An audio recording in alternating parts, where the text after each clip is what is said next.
Donc on peut l'activer ou pas, mais grâce à la Shadow DOM, le Web Component, il peut avoir son propre style qui ne va pas se répandre sur le reste de la page, et il ne va pas être sensible aux variations du reste du style de la page.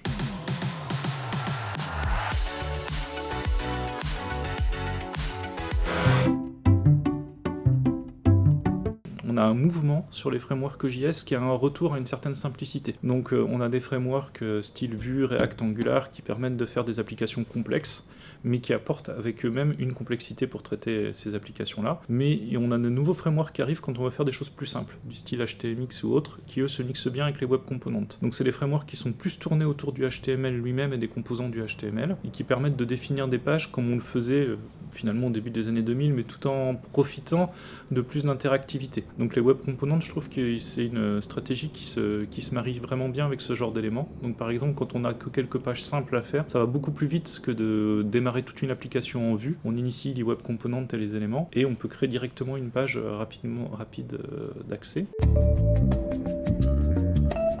Alors je dirais que le Web Component, ils ont plusieurs points qui sont intéressants. Déjà c'est du HTML, c'est dans la norme HTML. Donc c'est pas une surcouche qui est rajoutée en plus. Ils ont une capacité de pouvoir s'isoler du reste de la page, donc ça s'appelle la Shadow DOM. Donc on peut l'activer ou pas, mais grâce à la Shadow DOM, le Web Component, il peut avoir son propre style qui va pas se répandre sur le reste de la page, et il va pas être sensible aux variations du reste du style de la page. Et le dernier point, c'est que c'est quand même une manière de packager les composants qui est agréable, parce que ça abstrait complètement le framework avec lequel on a généré le composant. Donc qu'il ait été fait en React, qu'il ait été fait en Vue ou Angular ou directement dans un framework de Web Component, bon, à part la lourdeur du composant lui-même, on n'en verra pas la différence quand on va vouloir l'utiliser en fait.